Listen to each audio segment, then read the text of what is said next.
The locked drawer. My grandmother left me a desk with a single locked drawer. It was an old oak desk, darkened with age and polished smooth where generations of hands had rested. She kept it in the corner of her bedroom for as long as I could remember. As a child, I was never allowed to open the drawer. Some things, she used to tell me, are safer when they stay forgotten. I thought it was just one of those strange things adults said to children. After she died, the desk became mine. I found the key taped underneath the desk on the first night I brought it home. It was small and brass, tied to a faded piece of string. There was a single word written on the tape in my grandmother's handwriting. Wait. I should have listened. Instead, I unlocked the drawer. Inside was almost nothing. A few yellowed receipts, a dried-up fountain pen, a silver button, and a photograph. It was crumpled and bent down the middle, as though someone had tried to destroy it. I smoothed it against the desk. Then I stopped breathing. It was a photograph of me, sleeping. I recognized the room immediately. My bedroom. My bed. The stuffed bear I'd had since childhood sat beside my pillow. But the photograph had been taken from the doorway. I was maybe 8 years old. The strangest part was that I had no memory of anyone taking it. Then I noticed the figure standing behind my bed. A shadow.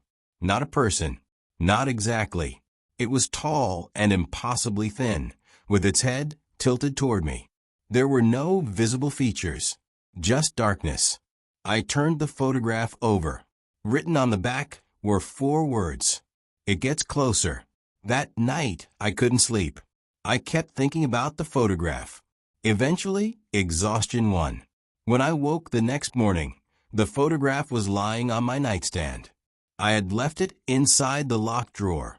I told myself I must have moved it without remembering. That explanation worked until the following night. I checked the drawer before bed. The photograph was still inside. I locked it. Then I took the key and put it in a glass of water on the kitchen counter. There was no way I could have opened the drawer in my sleep. At 3:17 a.m., I woke to a sound. A soft scratching. Scratch. Pause. Scratch. It was coming from the hallway. I stayed perfectly still. Then I heard something drag across the floor. Slowly. Closer. I reached for my phone and turned on the flashlight. Nothing.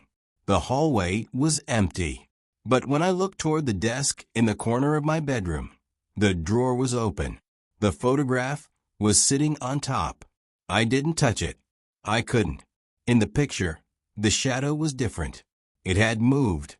Before, it stood behind my bed. Now it was beside it, closer to me. I barely slept until morning. The next day, I called my mother. I asked her if she remembered the desk.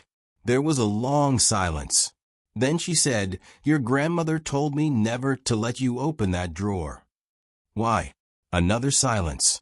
She said it had already found you once. I laughed nervously. What does that mean? My mother didn't answer. Instead, she asked, "Is the drawer open?" I looked at the desk. It was closed. "Yes," I said. My mother exhaled. "Then don't open it again." She hung up. That night, I moved the desk into the garage. I locked the garage. I checked the doors 3 times. I put the key in my car and parked the car at the other end of the street. Then I went to bed. At 3:17 a.m., I heard the scratching again. This time it came from inside my bedroom. I turned on the lamp. The desk was there, in the corner. I stared at it. I knew I had moved it. I knew I had locked it away. But there it was. And the drawer was open. The photograph lay inside. I approached it slowly. The shadow had moved again. It was standing at the foot of my bed. I looked up. There was nothing there. I looked back at the photograph. The shadow was closer. I began taking pictures of it with my phone, one after another. Every time I took a picture, I checked the photograph. The shadow moved. Foot by foot. Closer. Closer. until it was standing beside the sleeping version of me. Then it stopped. I thought that meant it was over. I was wrong. The next morning, I found another photograph inside the drawer. This one was newer. I was asleep in my bed. The room was darker. The shadow stood beside me. But there was something different. The figure was no longer looking at the sleeping me. It was looking directly at the camera, at me. I flipped the photograph over. There was fresh writing on the back. Not my grandmother's handwriting. Not anyone's handwriting I recognized. It said, "You keep looking at the picture. That's why it keeps getting closer."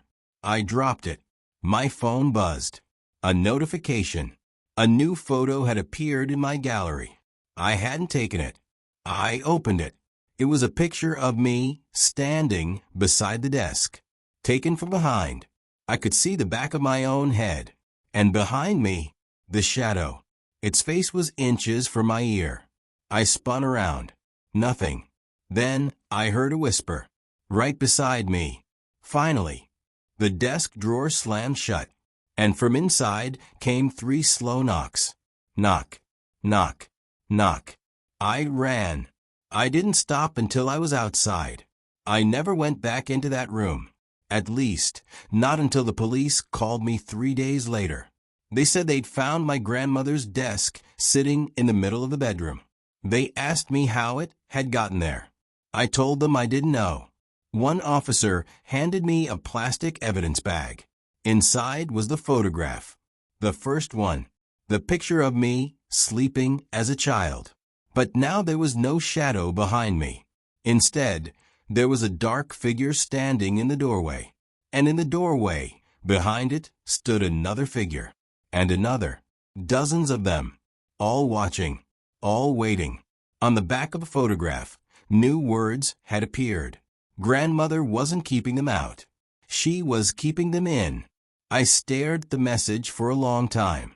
Then I noticed something that made my blood run cold. The photograph wasn't showing my bedroom anymore. It was showing the police station. And in the photograph, I was sitting at a desk, sleeping. Behind me stood the shadow, much closer than before. Its hand rested gently on my shoulder. I looked up. The officer across from me was staring at the photograph too. "What's wrong?" I asked. He didn't answer. He was looking over my shoulder. Slowly, his face went pale. Then he whispered, "Don't turn around."